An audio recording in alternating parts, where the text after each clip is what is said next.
Hello friends, आपका मेरे channel पर स्वागत है। तो हम आज आगे कुछ क्वेश्चन सोल्व करते हैं। हमने कुछ क्वेश्चंस किए थे कथन और तर्क के, स्टेटमेंट आर्ग्यूमेंट के। आगे हम इसके कुछ क्वेश्चन सोल्व करते हैं जो प्रैक्टिस के लिए दिए गए हैं। इनसे आपको अच्छे से क्लियर हो जाएगा कि आपको क्वेश्चन जो है वो किस तरह से करना है। देखिए, इसमें निकालने वाली तो कोई बात है ही नहीं, बस आपको कथन पढ़ना है और फिर देखना है कि कौन सा तर्क आपको जो है वो सही लगता है और उसी का आंसर आपको देना है। ठीक है, ये 5 ऑप्शंस आपको दिए गए हैं।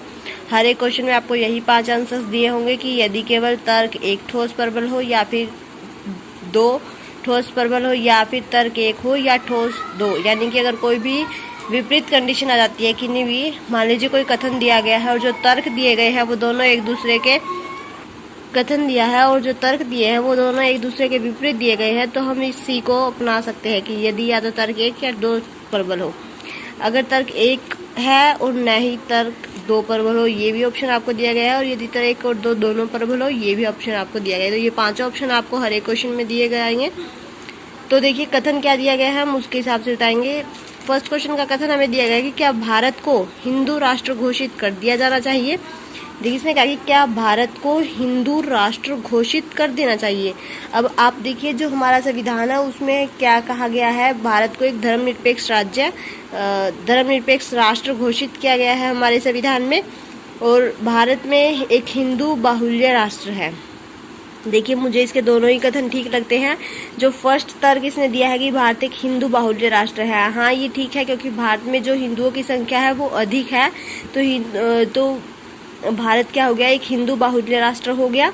ये बाहुल्य मतलब जो हिंदुओं की संख्या है वो बहुत अधिक है इस राष्ट्र में, तो इसलिए इसने भारत को एक हिंदू बाहुल्य राष्ट्र कहा है और ये सही भी है। तो ये भी एक प्रबल है और इसे हम धर्मनिरपेक्ष राष्ट्र भी घोषित नहीं कर सकते, क्योंकि संविधान में इसे एक हम इसे हिंदू राष्ट्र घोषित नहीं कर सकते, क्योंकि संविधान में इसे धर्मनिरपेक्ष राष्ट्र घोषित किया गया है। तो इसलिए आपका तर्क 2 है वो भी आपका प्रबल है कि भारतीय संविधान में जो भारत को धर्मनिरपेक्ष राष्ट्र घोषित किया गया है, तो हम इसे हिंदू राष्ट्र घोषित नहीं कर सकते। तो मुझे तो इसके दोनों ही जो तर्क है वो दोनों ही प्रबल लगते हैं। तो इसका आंसर आपका ये हो जाएगा, यदि तर्क 1 और 2 जो है दोनों ठोस और प्रबल हो। ठीक है, आपको बस कथन को ध्यान से पढ़ना है और फिर आंसर दे देना है। नेक्स्ट क्वेश्चन देखिए कि क्या केंद्र में जो मिलीजुली सरकार में कई राजनीतिक पार्टियों पर रोक होनी चाहिए। कि जो केंद्र में हमारी सरकार बनती है मिलजुल कर, उसमें जो कई पार्टियां होती हैं उन पर रोक होनी चाहिए या नहीं होनी चाहिए। तो पहला तर्क दिया गया है कि हाँ यही एक तरीका है जिसमें मिलीजुली सरकार जो है वो स्थिर रह सकेगी। क्या कहता है कि जो मिलीजुली सरकार है वो स्थिर रह सकेगी। नेक्स्ट तर्क देखते हैं।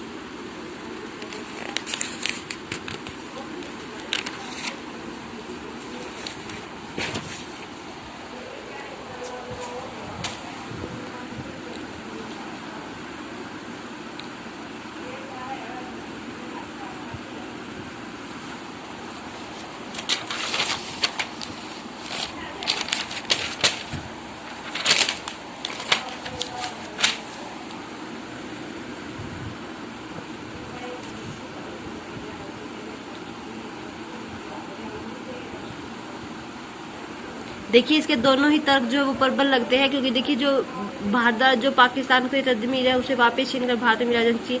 इसका तर्क एक तो ये कहता है कि हाँ क्योंकि वह भारत का अभिन्न अंग है, ये बात सही है कि वो भारत का एक अभिन्न जो कभी ना अलग होने वाला अंग है, तो उसे मिला लेना चाहिए। लेकिन दूसरी तरफ ये कहता है कि इससे पड़ोसी देश पाकिस्तान से संबंध बिगड़ जाएंगे। हाँ ये भी सही है कि अगर हम उनसे वो कश्मीर वापस भारत में मिला देते हैं तो इससे उनके साथ हमारे संबंध जो है वो खराब हो जाएंगे उस देश के साथ। तो इसके तर्क दोनों ही प्रबल है। तो इसके लिए आपका आंसर हो जाएगा कि तर्क 1 और 2 जो दोनों है आपके प्रबल है। नेक्स्ट में क्या कहता है कि क्या यूनिवर्सिटीज में छात्र यूनियन समाप्त कर देना चाहिए। इसमें तर्क देता है कि हाँ इसे छात्र अपने भविष्य के विकास की ओर ध्यान देंगे। और सेकंड तर्क में कहता है कि नहीं, अभी महान नेता छात्र यूनियन के नेता रहे हैं। हाँ तो देखिए, इसमें एक आ गया है कि हाँ इसे छात्र अपने भविष्य के विकास की ओर ध्यान देंगे। ये बात बिल्कुल सही है। अगर उनका जो ध्यान है वो राजनीति में नहीं होगा तो वो पढ़ाई में होगा और वो अपने भविष्य को बेहतर बना सकेंगे। तो इसका तर्क एक तो है वो बिल्कुल प्रबल है। दूसरे तर्क में कहता है कि नहीं, अभी महान नेता छात्र यूनियन के नेता रहे हैं। तो ये बात बिल्कुल गलत है कि अगर कोई नेता है वो छात्र यूनियन के नेता रहे हैं, तो ये बात कोई नहीं है। नेता ऐसे भी बना जा सकता है, छात्र यूनियन के नेता बनने के बाद ही नेता थोड़ी बना जाता है। तो तर्क 1 इसका प्रबल है, 2 प्रबल नहीं है। नेक्स्ट क्वेश्चन देखिए, नेक्स्ट क्वेश्चन में कहता है कि क्या भारत में पटाखों के उत्पादन पर पूर्णतः प्रतिबंध होना चाहिए।